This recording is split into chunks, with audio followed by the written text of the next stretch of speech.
This is the mop-up for September 16th, 2023. Thank you for joining me. I'm David Feldman. Donald Trump seems to have the Republican nomination all locked up unless something crazy happens, like we have a criminal justice system in America and he has to go to prison. But it looks like he's going to get the nomination, at least this morning. There's a lot of talk about who he's going to pick as his running mate, and it's not premature. Now, former Vice President Mike Pence has been very, very disloyal to Trump, so it's unlikely Trump will ask Mike Pence to come back for the sequel. Trump is looking for a vice president who supports the team, shares his same conservative values, but most importantly, doesn't take it personally when Trump decides it's time for you to be hanged by the mob. Last weekend, Trump was in South Dakota, where he picked up an endorsement from the Republican governor of that state, Kristi Noem. She shares Trump's values. She's a Christian who loves guns and sent her own National Guard down to Texas to keep the migrants out, just like Jesus would want her to. And she's the mother of 600 kids, maybe, 5, I don't know. She's got a lot of kids who can count. And she has an adoring husband who loves her. Here he is cutting a campaign ad for his wife when she was running for re-election. She loves people. She loves God. She loves her family. And that drives every decision she makes. She epitomizes what a South Dakotan is. Kristi Noem for governor. Well, what a husband, what a marriage. So Kristi Noem is on the short list to join Team Trump as his number 2. And word is that Kristi Noem has been thoroughly vetted by Trump's old campaign manager, Corey Lewandowski. You remember Corey Lewandowski. Back in 2016, he was arrested by police in Jupiter, Florida, for physically assaulting a female reporter from Breitbart News. You remember Corey. He was Trump's very first campaign manager. And Trump is still relying on Corey, especially up in New Hampshire. That's where Corey Lewandowski is from. And Corey apparently loves Kristi Noem. In fact, he loves her so much, according to the Daily Mail, he's been carrying on a years-long affair with the South Dakota governor. But that makes no sense because they're both married and both are all about the sanctity of marriage. So, they don't want gay people to marry, because they're all about the sanctity of marriage. I don't know what that has to do with the sanctity of marriage, but I know they think marriage is sacred. So I don't believe the Daily Mail. I don't believe that Corey Lewandowski, a married man, is sleeping with Kristi Noem, a married woman. I just don't believe this. And it cannot possibly be the same Corey Lewandowski who we've all come to love. Let me read you some headlines about Corey Lewandowski, and you tell me if this sounds like the same Corey Lewandowski who the Daily Mail says is carrying on an extramarital affair with the married governor of South Dakota. Does this sound familiar? Corey Lewandowski, Donald Trump's campaign manager, is charged with battery. That's from the New York Times. Singer Joey Villa says she wants justice to be served in sexual assault allegation against Corey Lewandowski. That's not the same Corey Lewandowski, is it? Or this one that was from ABC News. This one from Politico. Lewandowski cast out a Trump operation after allegation of unwanted sexual advances. This isn't the same Corey Lewandowski. This headline from Politico, Trump donor says Corey Lewandowski made unwanted sexual advances. That cannot be the same Corey Lewandowski. I refuse to believe that he's having an affair with the governor of South Dakota. This is Lauren Boebert's mugshot. She's a Colorado congresswoman, and this is a mugshot from one of her 4 or 5 arrests that we know of. We also know that her husband, she's still married, her husband Jason, he was arrested and spent a few nights in jail after exposing his genitalia to 2 underage girls inside a bowling alley. And the Congresswoman was there to see that. And this is a headline from Business Insider. Lauren Boebert's son called 9/11 to report abuse last year. That's, one of Congresswoman Lauren Boebert's sons called 9/11 to complain that his father was, quote, throwing him around the house. But then Congressman Boebert got on the phone with police, explained that she's a United States Congresswoman, and that phone call kind of disappeared into the ether.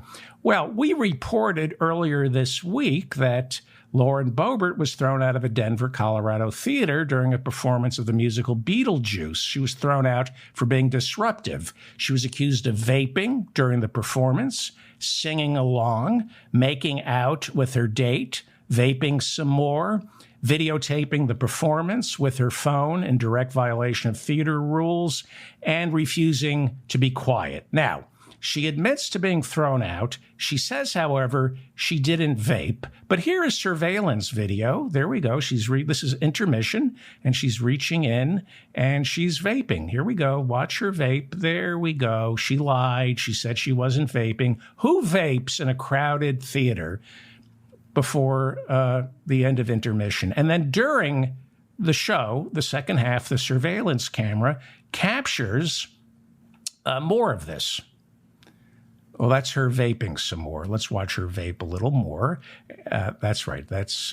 Or she's breathing fire. I can't tell. That's during intermission. And then the show starts up again. And watch the pregnant woman. This is behind her. This is a woman who's about 7 months pregnant. She's sick and tired of getting the vape smoke blown into her face. So she leans forward and asks, do you mind can you stop vaping? And Lauren Boebert just turns her head and says no. So this is Lauren Boebert. There's a pregnant woman sitting behind her. The pregnant woman is asking the pro-life Congresswoman to stop vaping. Reportedly, Lauren Boebert told the pregnant woman, I don't care that you're pregnant. And the pregnant woman said, well, I don't want my fetus to breathe in your smoke. And Boebert said, you're a sad and pathetic woman, and went back to vaping. While the man the Congresswoman was with tried to calm things down during intermission, according to the pregnant woman, the man who was Lauren Boebert's date during intermission offered to buy the pregnant woman a cocktail. I'm sorry, pregnant woman, for the Congresswoman's secondhand smoke. May I treat you to some fetal alcohol syndrome? Yes, Lauren Boebert, besides being a devout Christian who opposes same-sex marriage, as well as the teaching of sex education in our public schools, as I mentioned earlier this week, she's become a grandmother at the age of 36 this year because her 17-year-old imbecile of a son impregnated his girlfriend the same way Lauren got impregnated in high school by Jason Boebert, who she's still married to. She's still married. The divorce, unlike Marjorie Taylor Greene's divorce, has still not gone through. But you wouldn't know it by looking at how the man she was with next to her kept pawing away at her during the performance. Now, I'm sorry you have to see this, but we're going to go big on this. This is Lauren Boebert's date, and it's from surveillance video. And the play is going on. It's Beetlejuice, and he obviously has OCD because he's can't remember where he put his car keys. And everyone's trying to enjoy the musical. And he's fidgeting, patting himself down, patting Lauren Boebert down, trying to find his car keys. Why else would he be patting her down this way if he weren't looking for his car keys? They're not married, by the way. And this is how they behave in public, like chimpanzees. Anyway, Russell Brand is a genius. I know that because he says the word Kierkegaard with a British accent. He's also a lefty because he has long hair and he curses a lot, so I know he's a lefty. But he's also anti-vax and thinks Ron DeSantis is doing a splendid job in Florida. Russell Brand is a gift to the universe, and by that I mean his acting career flamed out, and he figured out a way to make a fortune by catering to incels who are looking for someone to make them feel smart, even though they're idiots. Just like Russell Brand is an idiot. Well, apparently Russell is about to get canceled. This is very sad. Russell took to social media on Friday to warn his fans that there are serious criminal allegations about to be made public about him. He called them serious, very serious. I wonder if they're as serious as a stand-up comedy. Apparently, Channel 4 in Great Britain is going to air a special report later today that will portray Russell Brand in a very unfavorable light. Russell took to social media and denies all of it. He wouldn't tell us what it is, but he denies all of it. And he has millions of fans, and he told his millions of fans that Channel 4 in Great Britain is going to report criminal allegations against him late Saturday night, but he denies it. The program premieres in Great Britain, 9 p.m. Saturday night. I wonder what the allegations are. I mean, he said they're criminal, so I can't imagine what they could be. Oh, I know what it is. I know what the criminal allegation is. He charged $250 a seat to see him live last time he played New York City. That's what it is. That's definitely what it is. Well, if you remember, last year, InfoWars host Alex Jones lost a $1 billion defamation lawsuit filed by the parents of the Sandy Hook school shooting victims. Jones famously accused the shooter of being false flag, not really. They were all crisis actors, he said. It was a false flag operation to gin up support for gun control. And he gave out the names of the parents who, when not grieving the loss of their children, had to deal with death threats from fans of Alex Jones. He, like Rudy Giuliani in the defamation case down in Georgia, filed by the mother and daughter election workers, like Rudy Giuliani in that case, Alex Jones defaulted during the discovery phase, and the judge found Alex Jones guilty of defamation. Then a jury said he had to turn over more than $1 billion to the families he victimized. Jones has since declared bankruptcy and is alleged to be hiding money from those families he owes money to.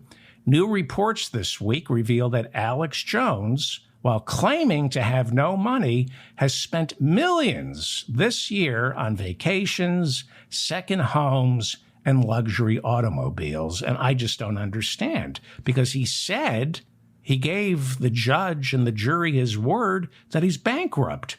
So where did he find the money? And you know, people say he's lying, but he's a trusted news anchor where millions of people like Joe Rogan and Donald Trump get all their information from. Why would he lie? He's not a liar. That makes no sense to me. Candace Owens is a black conservative who showed up to a Paris fashion show with Kanye West last year wearing an All Lives Matter T-shirts. She likes to beat up on black people because there's a lot of money to be made if you're black and you lecture your own people. On Friday, Candace Owens' YouTube channel was suspended after she refused to tone down her hate speech geared towards the LGBTQ community. In the past year, Owens has called homosexuality a sin, a perversion, and said that the LGBTQ community is destroying Western civilization. This is interesting. She's black, and she beats up on black people. She's a woman, and she beats up on women by opposing reproductive rights. And she beats up on the LGBTQ community. And I wonder if that means she's, I don't want to slander the woman, but if you follow the pattern, it sounds like she's a Republican. Graham Elwood, the comedian and podcaster, as well as Jen Dees from Courage News, report that Jimmy Dore took thousands of dollars from Peter Allard, a Canadian billionaire, in exchange for using the Jimmy Dore Show as a platform to spread misinformation about COVID. Wow. Next, you're going to tell me that Jimmy Dore took money from the government of Syria to deny that Assad gassed his own people. I mean, what else are you going to dream up? Because I refuse to believe that Jimmy Dore, a man of principle, would ever take money from a Canadian billionaire in exchange for warning his listeners against getting the vaccine. That's irresponsible, and Jimmy would never do that. It can't be true, the same way it can't possibly be true that Jimmy Dore ever took money from the Syrian government in exchange for his denying that Assad gassed his own people. I refuse to believe that. I know Graham Elwood. He's making these accusations. He's a funny and truthful man. I've never found him to be a liar. I just don't understand why he would say something like that about America's most trusted name in truth-telling, Jimmy Dore. It's inconceivable to me that Jimmy Dore would take money and then trash vaccines. I refuse to believe that. The same way I refuse to believe that Jimmy Dore would take money from the Syrian government and then insist in return that Assad never gassed his own people. I mean, yeah, it sounds like something Jimmy would do, so why would he do it? I refuse to believe that he did what he probably did. Ashton Kutcher has stepped down from a charity he helped establish that protects children from predators. That's because Kutcher has come under fire after it was reported that he had written a character reference to the judge in the Danny Masterson rape trial. In the letter, Ashton Kutcher urged the judge to give a lenient sentence to Danny Masterson. They co-starred on that 70s show together. If you remember last week, Masterson was sentenced to 30 years in prison after being found guilty earlier this year for raping 2 women. In Kutcher's letter urging a lighter sentence, he called Masterson, quote, a dedicated and loyal husband, as well as an excellent role model and an outstanding older brother figure. Rapists usually are that way towards the people they don't rape. Interesting thing about men who rape women, their guy friends often don't have a clue. Who would have guessed?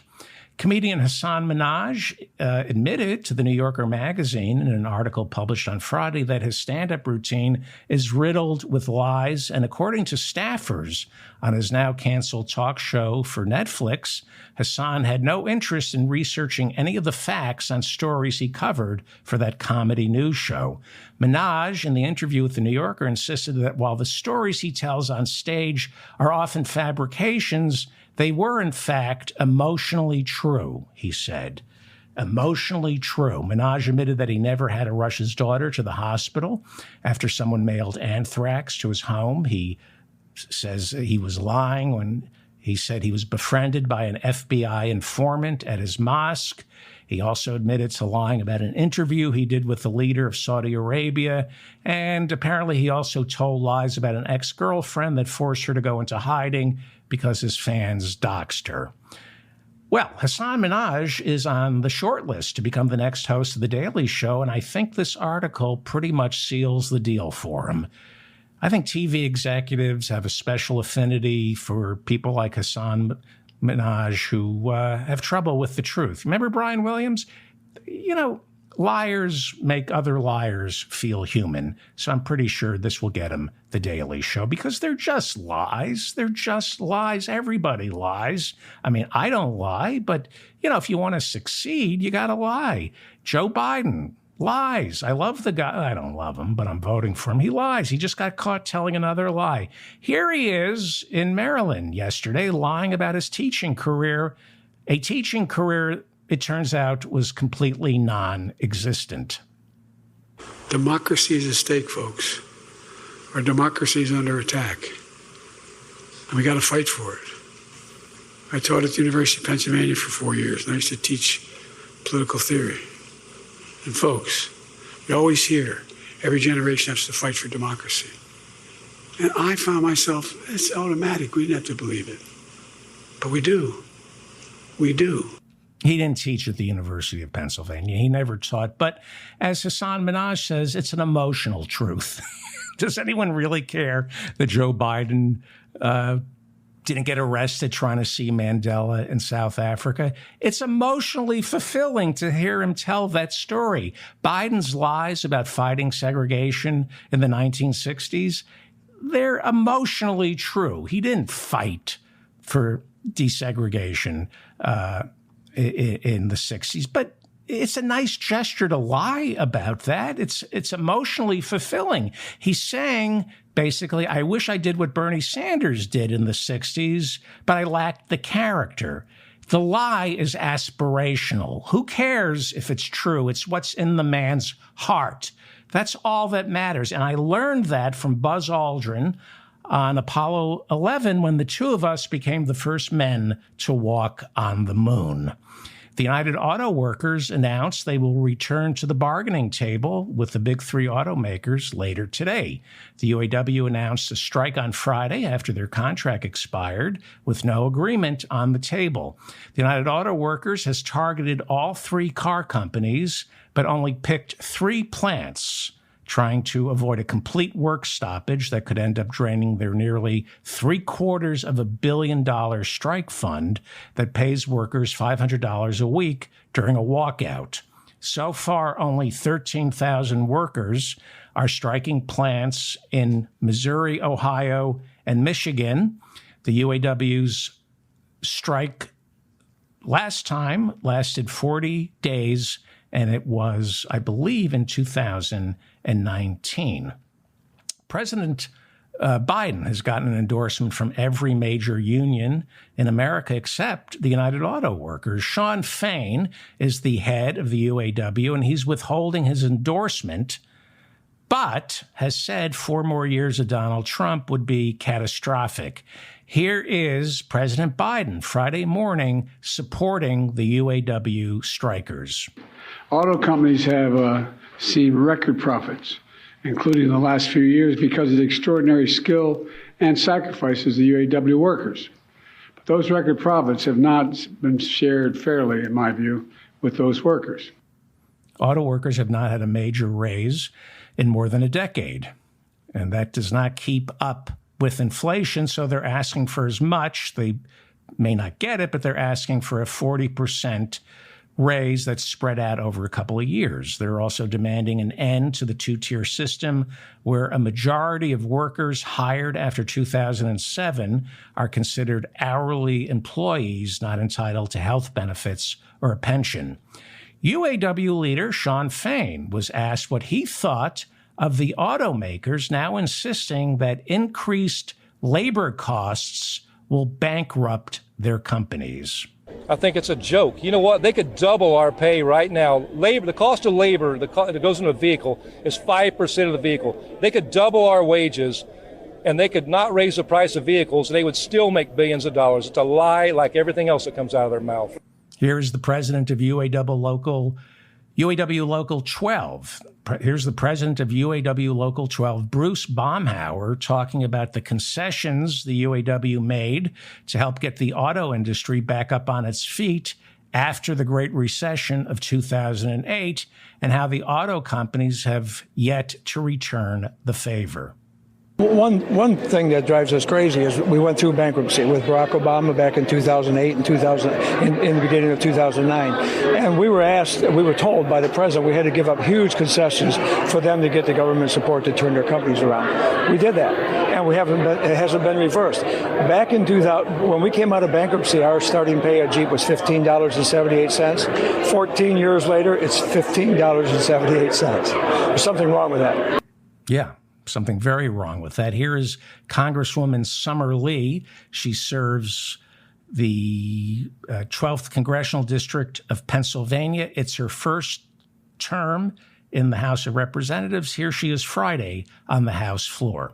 In 2022, Ford CEO raked in $21 million, Chrysler's made $24 million, and GM's made $29 million. Right now, the maximum pay for Big Three UAW workers is $66,000. You can't even see the line because that's how little they're paid in comparison to their corporate bosses.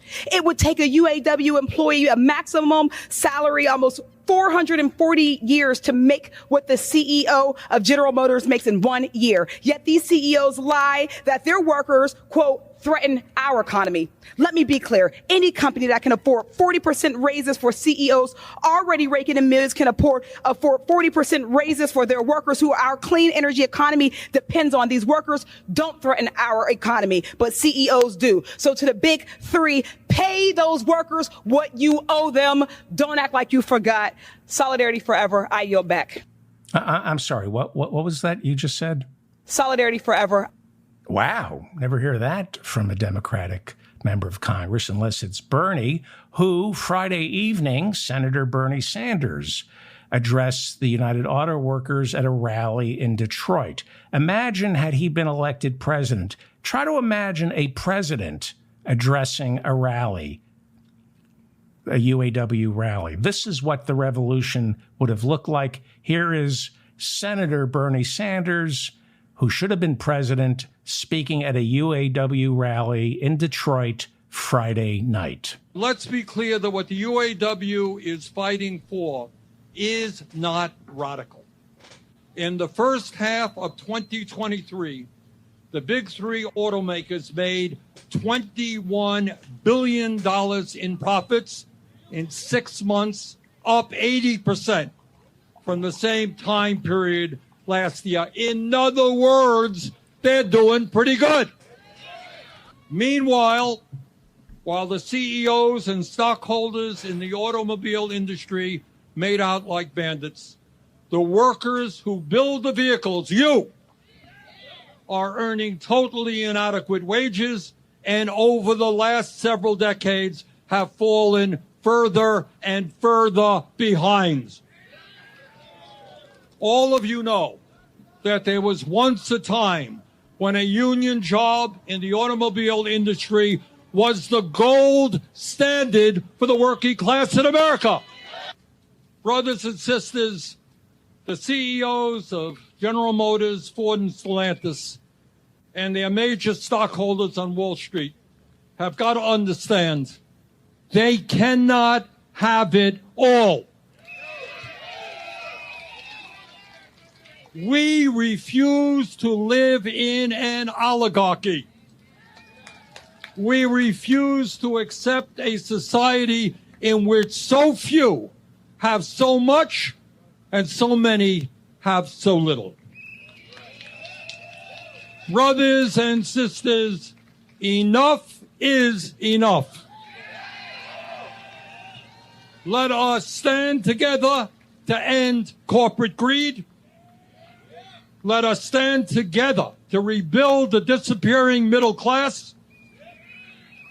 Let us create an economy that works for all, not just the 1%. And let us all, every American in every state in this country, stand with the UAW. Thank you very much. He should have been president in 2020.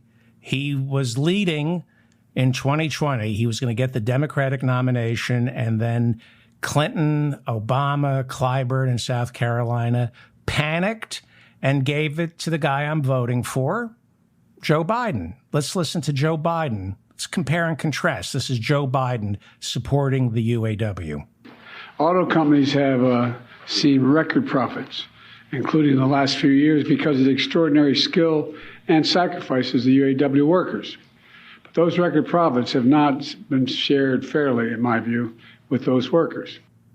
And Bernie's older than that. I'm voting for Joe Biden, okay? But that gives you an indication of what the revolution would have looked like. You would have had a president, Bernie Sanders, who got up and out of the Oval Office and marched with the people, and it would have been a peaceful revolution of the workers, which is what we need. Well, when Obama first took office, the American government bailed out General Motors. It cost us, the taxpayers, $12 billion, but we owned, for a brief moment, we owned General Motors. But we didn't nationalize the company the way other countries would have.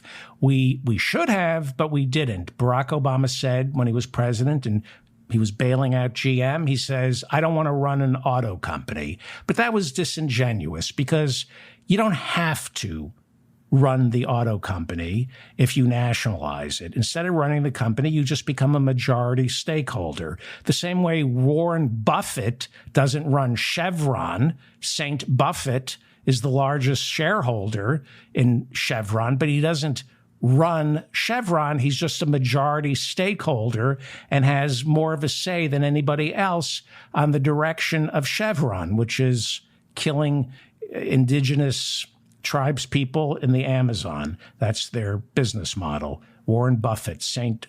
Warren Buffett. That's how you nationalize companies. We have to have a conversation in this country about how to nationalize industry. When we bail out a company like General Motors, we own it. Not all of it. We just become the majority shareholders. That's that hybrid system between capitalism and socialism. This is what happens in Germany. It used to happen in Great Britain. A company fails, you take tax dollars to save jobs, not corporate salaries, to save jobs, and the government gets stock in return. We should be nationalizing these effing airlines and the government should own half of these airlines every time we bail them out. We don't run them. We're just majority shareholders. Well, we bailed out GM, cost us $12 billion. They returned. We got a return on the investment, but we saved GM not because of the executives. They had failed. They went belly up. We saved GM for the workers, for Detroit, for Michigan, for Ohio, okay? Meanwhile, Mary Barra is the CEO of General Motors. That's the company we bailed out because we wanted to save jobs, not her effing salary.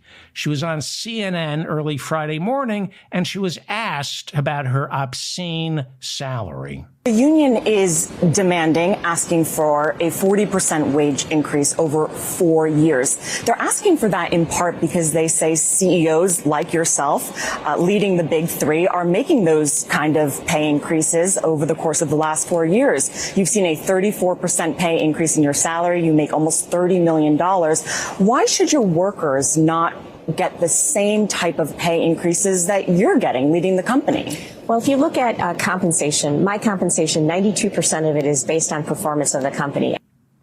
Oh, okay. So you're getting $30 million based on the performance of the company. It's performance-based. $30 million.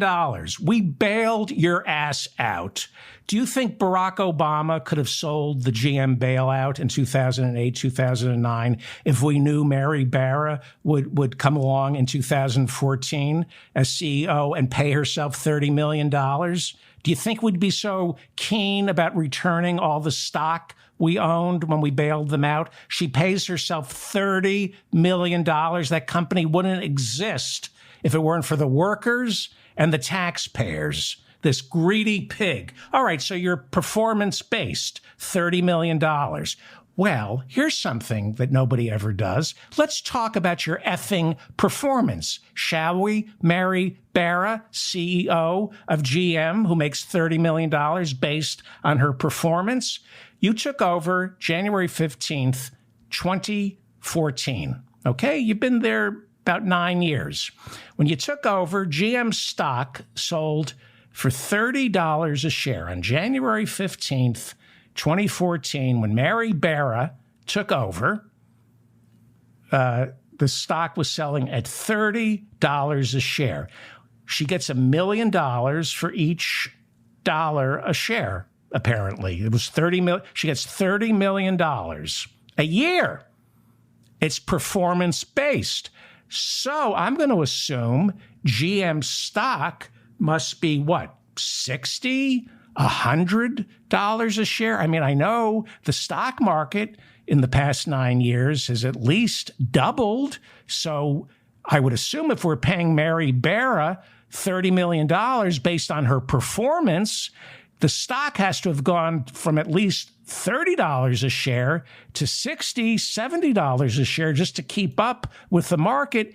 It's $33.95 a share. It's gone up $3 since it's not keeping up with inflation. Okay?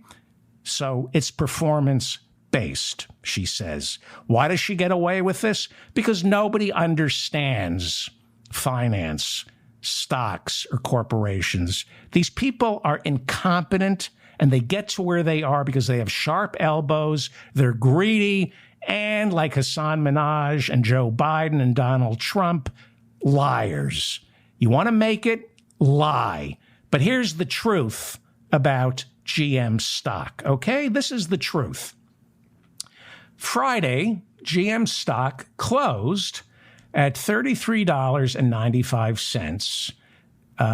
And in the past 5 years, it's down 3.88%. 3.88%. I know that the stock market is up. I know that hasn't the stock market nearly doubled in the past 5 years?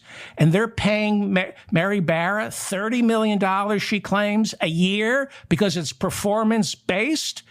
Tell me does the performance have to be a flop? Is that they pay you to bomb? $33.95. And if you look at the chart, it peaked out. I mean, she did get it up to about $60 a share in 2021 when the government was just giving everybody money, right? The Paycheck Protection Program and all that kind of stuff. So the stock market soared in 2021 because of all the government subsidies. But it's just been progressively going down, back to where it was when she first took over. Its dividend, it pays 1%. If you hold on to the stock, you get 1% on your investment. So if you were to buy stock in General Motors, you would lose money. It does not keep up with the market. It doesn't keep up with inflation. Mary Barra is a failure by every yardstick. Mary Barra, the CEO of General Motors, is an abject failure, but she pays herself $30 million a year because she picks her own board of directors, and she picks the board of directors based on whether or not they'll approve her $30 million a year salary, even though she is a failure and she should resign. But tell me again how the government is inefficient. Here is what Donald Trump had to say during his interview on Meet the Press, which will air on Sunday. This is what Donald Trump has to say about the UAW strike. I can't pay attention. The fly from Mike Pence's 2020 debate paid a visit to Mar-a-Lago, so you tell me what Trump said. The auto workers are not going to have any jobs when you come right down to it, because if you take a look. Okay, I don't know what he said. I was busy watching the fly attracted to the horse crap. Please continue, Donald Trump. I'll tell you what, the auto workers are being sold down the river by their leadership, and their leadership should endorse Trump. Yeah, blame the leadership. This is the old bait and switch trick that Republicans pull. They never blame the CEOs. They blame the leadership of the unions. It's the leaders of the unions who are screwing the rank and file. That's all Republicans say when it comes to unions and strikes. It's the old ploy. Yeah, we love unions. They're the backbone of the middle class. We hate their leadership, though. You're being screwed by your leaders, rank and file, because they're demanding better pay and health benefits, and that's going to destroy jobs. It's not your fault. We support unions. We just don't support better pay and health benefits. Your leaders are screwing you because they don't want you to be slaves. And if you're not willing to be slaves, well, you know, there's nothing we can do. They're going to close the plants here in America and ship them overseas because your leaders of the union aren't allowing you to be slaves. Continue, Donald Trump. You got to have choice. Like in school, I want school choice. I also want choice for cars. If somebody wants gasoline, if somebody wants all electric, they can do whatever they want. But they're destroying the consumer, and they're destroying the auto workers. The auto workers will not have any jobs, Kristen, because all of these cars are going to be made in China. The electric cars automatically are going to be made in China.